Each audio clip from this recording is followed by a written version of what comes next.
Every engineer fears rust. Every chemist knows how to defeat it. Today you will learn the secret. Now, last topic, that is prevention of corrosion. In particular reference with rusting of iron. तो corrosion में अगर हम देखेंगे involve कौन होता है, atmospheric gases like oxygen, carbon dioxide, sulfur dioxide, hydrogen sulfide, and moisture. They are coming in contact with the metals and they are corroding them. Okay. So now how we are going to prevent the corrosion or in particular the rusting of iron. First one is barrier protection.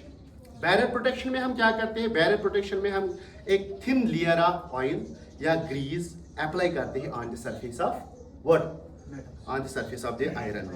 ठीक है ना? कोई भी iron article लेंगे हम उसके ऊपर क्या करते हैं? We are coating a thin film of oil or grease or a paint on the surface of that iron article. And what that does, that grease, oil or a paint keeps away the atmospheric gases. It does not become permeable to atmospheric gases like oxygen, carbon dioxide, sulfur dioxide, etc. and the moisture. They are not coming in contact with the metal surface and the metal surface is not getting corroded or the iron rod or iron article is not getting rusted. Clear?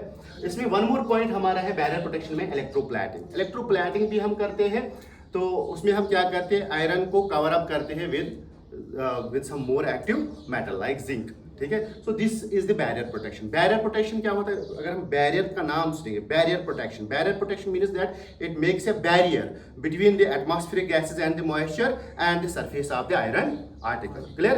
तो वो barrier कौन सा होता है? वो oil, thin layer of oil हो सकता है, थिन लेयर ऑफ ग्रीस हो सकता है, पेंट हो सकता है, या electroplated active metal on the surface of the iron होगा.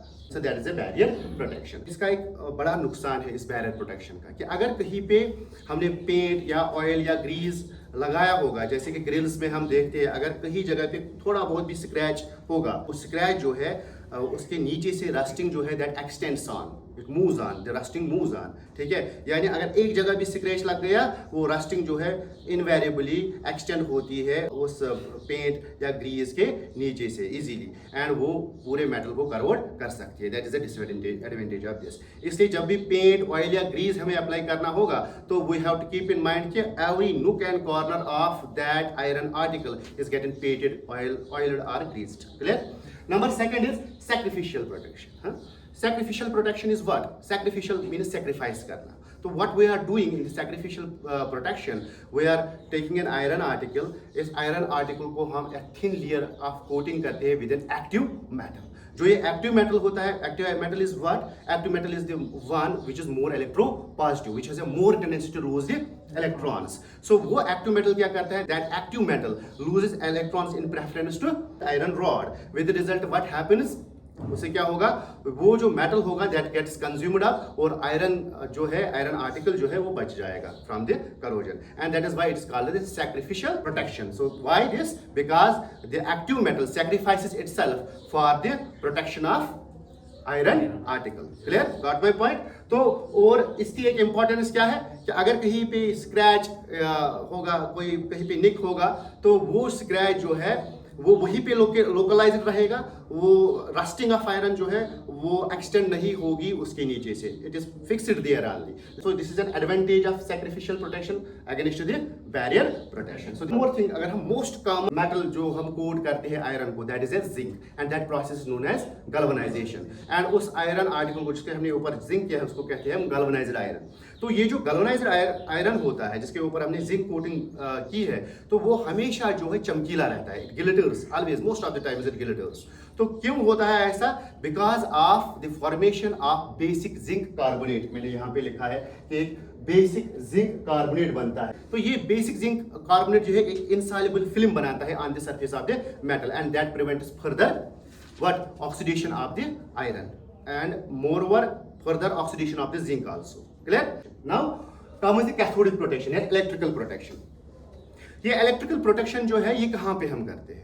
अगर हमारे पास सबमर्ज्ड स्ट्रक्चर्स है, जैसे अंडरग्राउंड वाटर पाइप्स है, अंडरग्राउंड वाटर टैंक्स है, क्लियर, सबमरीन्स है या शिप्स है, उनमें जो हम प्रोटेक्ट करते हैं आयरन आर्टिकल्स को, आयरन को, वो करते हैं थ्रू कैथोडिक प्रोटेक्शन या इलेक्ट्रिकल प्रोटेक्शन के थ्रू। ये क्या, इसमें हम क्या करते हैं? We are taking some active metal and we are connecting that active metal with the iron, with the iron article. So what it does, this active metal like magnesium, more preferably हम magnesium को use कर सकते हैं या aluminium को भी use कर सकते हैं या zinc को भी use कर सकते हैं।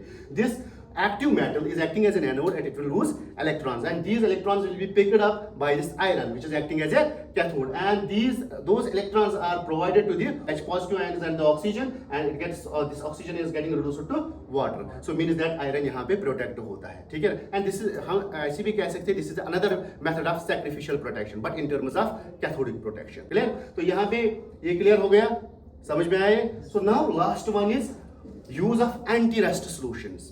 बहुत सारे सॉल्यूशंस जो है वो एक्ट करते हैं एंटी रस्ट सॉल्यूशंस। उनमें जो पर्टिकुलरली अगर हम बात करेंगे, फास्फेट और क्रोमेट साल्ट्स जो होते हैं, they are acting as anti rust solution. जैसे कि एग्जांपल के तौर पर अगर हम सोडियम फास्फेट को लेंगे और इस हॉट बॉइलिंग सोडियम फास्फेट में अगर हम डिप करेंगे आयरन आर्टिकल को, तो एक थिन लेयर, एक थिन इनसॉल्युबल प्रोटेक्टिव लेयर बन जाती है on the surface of the iron article. किसकी वो प्रोटेक्टिव लेयर कौन सी होती है? वो बनी हुई होती है आयरन फॉस्फेट की। तो वो क्या करता है? वो प्रिवेंट करता है rusting of iron. One more point is regarding ये अल्कलीन सॉल्यूशंस होती है। अल्कलीन का मतलब OH नेगेटिव आयंस होंगे, तो what it does, it acts, these alkaline solutions acting as a scavenger for H positive ions। तो ये H positive ions को पिक करते हैं, जिसकी वजह से फर्दर रस्टिंग फिर से प्रिवेंट होती है।